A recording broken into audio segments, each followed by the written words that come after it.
Hello, my name is Catherine Ward, and I am a Pembroke College student doing an MPhil in Education, Globalization, and International Development at the Faculty of Education in Cambridge.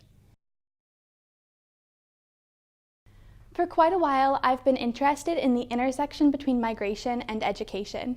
Here, my research focuses on unaccompanied asylum seeking children, or UASCs, in the East England region. I've been researching how to best understand and facilitate a sense of belonging for UASCs through a combination of interviews with key practitioners working with these young people and a review of literature surrounding theories of belonging and policy surrounding UASCs in England. Sense of belonging, in my opinion, is hugely important for these unaccompanied asylum-seeking children when they enter the United Kingdom. Sense of belonging really is a survival mechanism. It gives young people a group, a collectivity that they feel can support them in their new surrounding cultural environment. They're entering the UK facing cultural differences, and in every space they enter, I think it can be understood largely as an educational space. Formal educational spaces like schools and vocational colleges, certainly, but also informal educational spaces like social worker meetings, their initial screening interview upon reaching the UK, doctors' offices even. All of these spaces teach young people, based on the adults and the young peers they're interacting with, what local culture looks like and what they need to understand in order to integrate if they are to gain citizenship status after receiving potential asylum status once they enter the UK, specifically the East England region, which I'm looking at through my small-scale case study. In entering educational spaces in the United Kingdom, UASCs often face barriers to a sense of belonging, which can be systemic, contextual, and individual.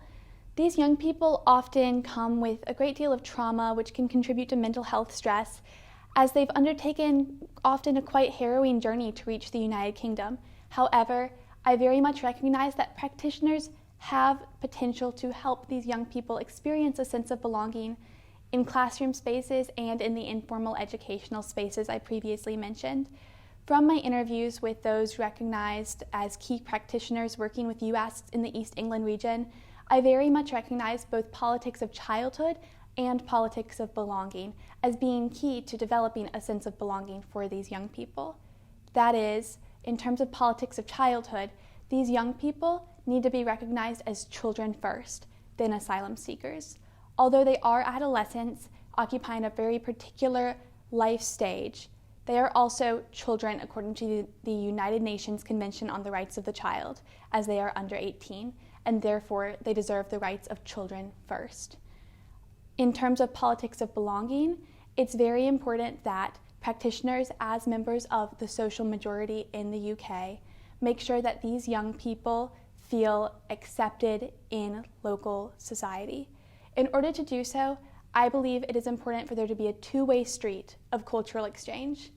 Through this, the practitioners recognize that the young people's culture has a place in the multicultural UK, and they work at making sure that unaccompanied asylum-seeking children understand that their culture really does matter here, that they have a place and it is an equal place.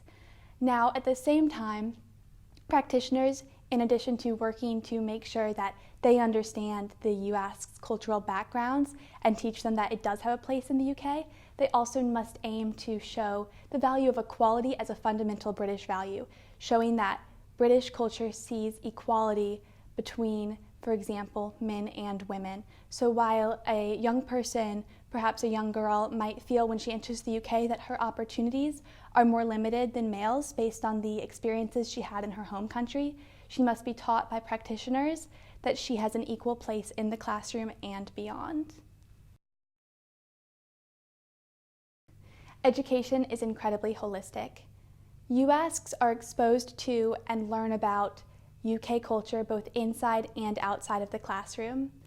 I hope that my research creates transferable resonance, allowing practitioners working with UASCs in official capacities to understand how to potentially develop a sense of belonging for these young people in informal and formal educational spaces. There are also important lessons to be learned for members of the social majority in the UK who engage with UASCs in a less tangible way, for example, through reading media representations of these young people. For those who are engaging with UASCs in this manner, it is important to remember that these young people are children first. They have rights based on international doctrine that must be protected.